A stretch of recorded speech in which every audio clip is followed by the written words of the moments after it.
Buenas, en el día de hoy socializaremos la historia y especialidades de la psicobiología, específicamente su desarrollo histórico en el periodo clásico, comprendido entre 1861 y 1945. Este tema está presentado por Laura Vanessa Arias Payares, Jason Antonio Cárdenas Díaz, Valentina Sofía Redondo García y Yerlin Juliet Díaz Araujo. Podemos decir que este periodo inicia con un debate por parte de la Sociedad Antropológica de París en 1861 con la presentación de un cráneo primitivo, con el argumento de que había una relación directa entre la capacidad intelectual y el volumen limitado del cerebro. En abril de ese mismo año falleció un paciente que había sufrido pérdida del lenguaje y que era objeto de estudio de uno de los miembros de esta sociedad.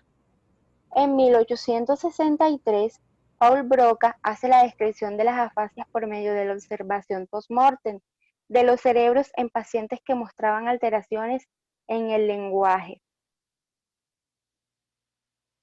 En 1864, Jackson abordó las alteraciones cognitivas desde un punto de vista dinámico y psicológico. Él aquí analizaba los cambios globales que ha sufrido el cerebro. Carl, en 1874, conocido por sus estudios sobre la afasia, estas son las alteraciones de la expresión o la comprensión causadas por trastornos neuronales. Está la fase sensorial, la fase motora y la fase de conducción. En 1877, Charcot aporta en este mismo criterio el conocimiento de la patología del sistema nervioso, su estudio nosográfico de la esclerosis en placas, las tabes dorsal y la esclerosis lateral amiotrófica, también conocidas como el síndrome de Charcot.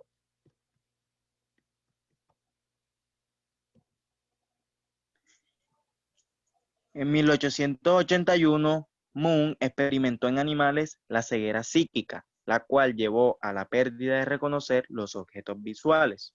En 1890, Lisaur continuó con la investigación que dejó Moon, pero en cambio con humanos. En 1991, Freud puso el nombre agnosia, que finalmente reemplazó a la ceguera psíquica utilizada por Moon. La agnosia no solo se hacía referencia a las alteraciones perceptuales en el sistema visual, sino también a las alteraciones perceptuales auditivas y a los trastornos perceptuales somatosensoriales, a la falta de percepción del propio cuerpo y a la carencia de reconocimiento espacial. En 1906, en el punto de vista holístico, se consolidó y logró un importante número de adherentes durante la primera parte del siglo XX. La teoría holística dice que las alteraciones no se daban por una elección, sino por un camino global. En 1914, Bohm afirmó que no existen afasias, sino pacientes afásicos. Postuló que toda patología cerebral se acompaña de una gran área circundamente alterada responsable de la variabilidad de cuadros clínicos observados.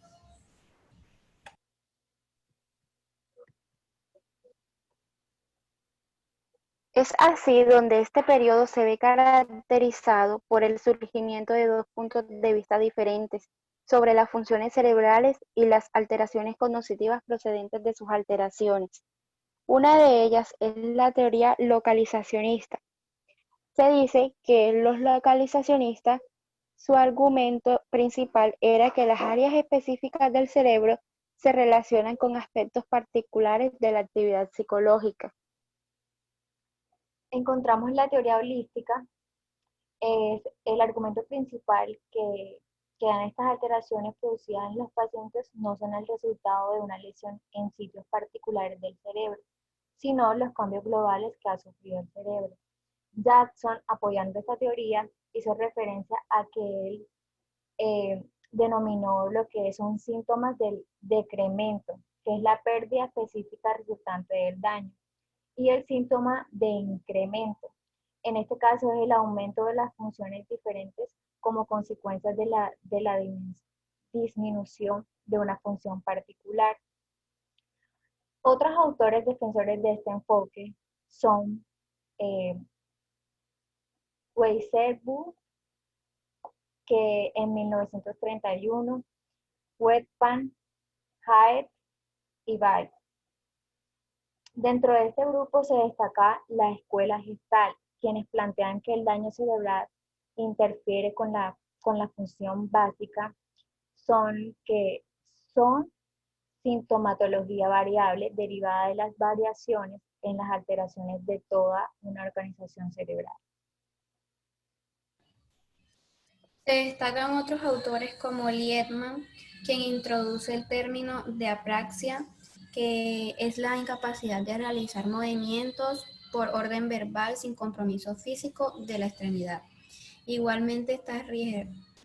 Él habla de la apraxia óptica referida a la incapacidad para realizar actividades que requieren un adecuado control visual de los movimientos como dibujar.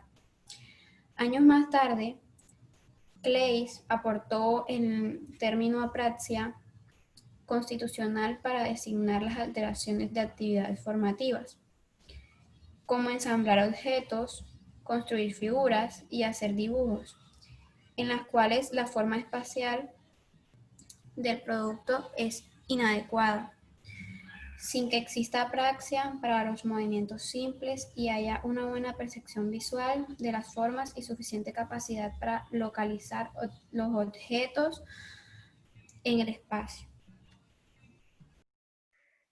En 1920 se distinguen nuevos tipos de alteraciones en la organización de los movimientos y se utilizó el término planotopoquinesia para referirse a un síndrome que incluye no solo las dificultades para orientar los movimientos espaciales necesarios para vestirse, sino también trastornos en el cálculo y en la orientación en mapas.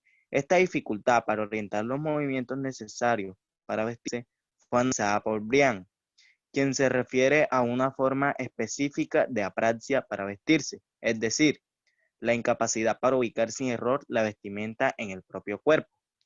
Por último, podemos decir que estos fueron los avances y los hechos más relevantes del desarrollo histórico de la psicobiología en el periodo clásico. Muchas gracias.